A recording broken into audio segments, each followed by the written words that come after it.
бегом, фонтанчик с черным дельфином. И в жизни видеть лишь раз его доводилось. Всем тем, кто проходили его мимо, фонтанчик.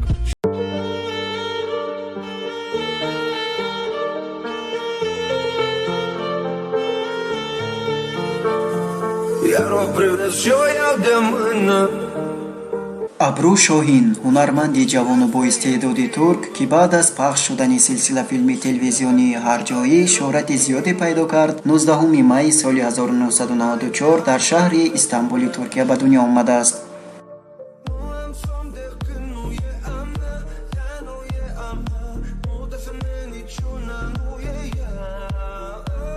абру аз 11 солагӣ ба варзиш машғул аст. ӯ давандаи хубе аст.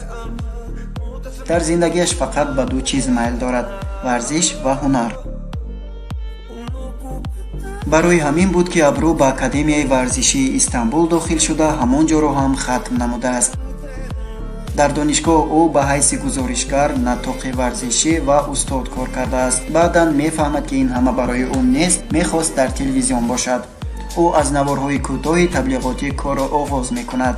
дар соли 2016 абру нақши аввали худро дар филми Пулҳои хунин бозидааст. баъдан дар филми Падарам бо ҳамроҳии Четин Текиндор нақш офаридааст. дар соли 2017 абру дар мавсими дуюми силсилафилми Арус аз Истанбул нақши худро мегирад, ки ба ӯ шӯҳрати зиёде меорад. ӯ нақши Бурҷу, ҳамсари Усмонро иҷро кардааст. чӣ хеле ки худи ҳунарманд мегӯяд, иштирок дар ин лоиҳа ба ӯ муваффақиятҳои зиёде овардааст. ӯ тавонист бо коргардонҳои машҳур ба мисли Зайнаб Гунейтан ва ҳунармандони машҳур чун Озҷан Дениз, Асли Энвер ва дигарон кор кунад. баъд аз чанд қисми абру ба силсилафилми Себи Маншуда даромад. ӯ нақши коргари ҳавопаймо Хирро бозидааст. дар соли 2019 абру барои сабти силсилафилми ҳарҷоӣ оғоз кард. ӯ нақши аввали занона Райҳонро иҷро мекунад. ҳамкори ӯ дар ин силсилафилм Акын Акунёзу мебошад. лоиҳаи мазкур аз қисми аввал ба дили тамошобинон нишаста баҳои баландро мегирад. чӣ тавре ки манбаъҳо хабар медиҳанд, ҳунарманд қадди баланд надорад. қадди ӯ тақрибан 166 сантиметр мебошад. вазнаш бошад тақрибан 54-55 килограмм мебошад. ва ҳамчунин абру дар шабакаҳои иҷтимоии Инстаграм саҳифаи худро дорад, ки дорои зиёда аз 2 миллион хонанда аст.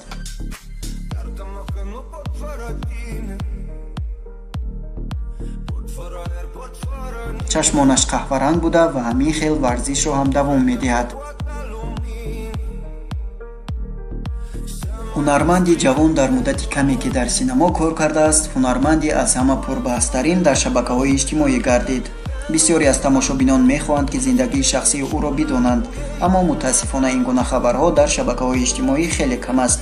оё маълум аст, ки ӯ издивоҷ кардаасту фарзанд дорад? баъзе аз расонаҳо менависанд, ки абру чанд вақте бо Умид Кантарҷила робита доштааст. баъдан бо актёр Бирандой Тунчи алоқа доштааст.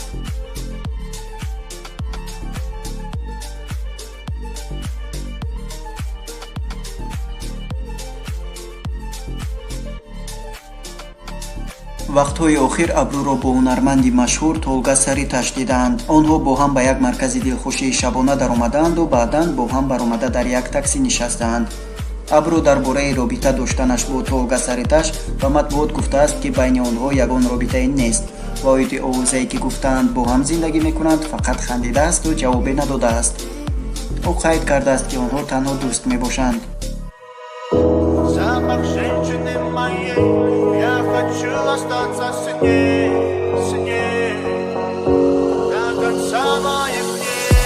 Я хочу остаться только с ней.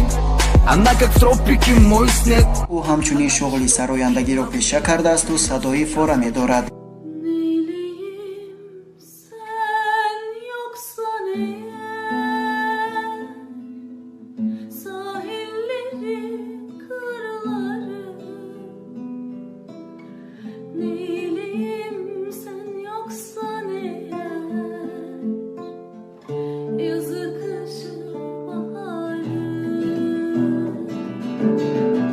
Ne de haklıymış meğer. Aşk uğruna yananlar, sen de beni yakıp gittin. Geçen yıl bu zamanlar. مرا کشت با اون چشم خماری، فریاد فیقان وایزین شبی بیداری. عجب کشت مرا با حرف زیبایش در دل. ابرو شاهین خوش صحبت است، اما درباره زندگی خصوصیش تنها با یک چند دوستانی نزدیکش صحبت میکند. جان و دلم صدا، میخوام که تا نفس است از اونشم جدا. براش براش براش جان و دلم صدا، میخوام که تا نفس است از اونشم جدا.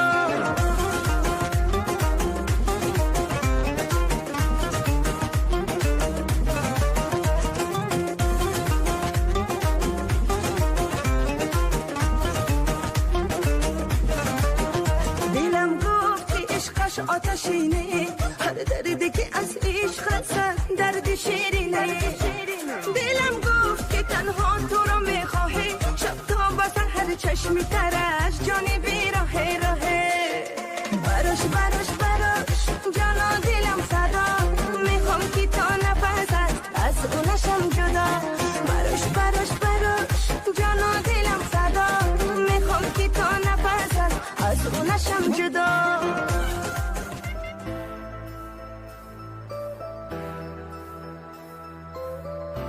23 ایولی سال 2019 در ترکیه در مراسم جایزه سپاری هنرمندان بهترین ترکیه، ابرو شاهین در نامیناسیای اکتریسه بهترین سال 2019 جایزه اساسی را گرفت.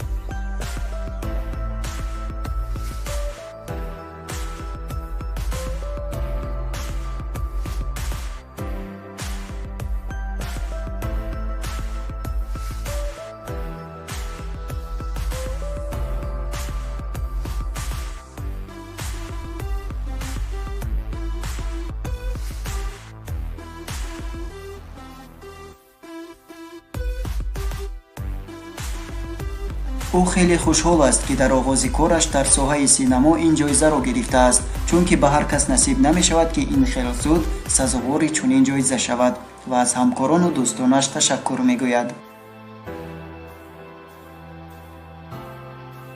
تابستان سال 2019 بعد از ثبت موسم اول سلسله فیلم هرجایی، ابرو به استراحت رفته است. حتی در دوام استراحت تابستانش به ثبت یک فیلم تلویزیونی مشغول شده است که نام فیلم عشق بیشعور می باشد. اینها باشند صحنه ها از استراحت تابستانه ابرو شاهین می باشند.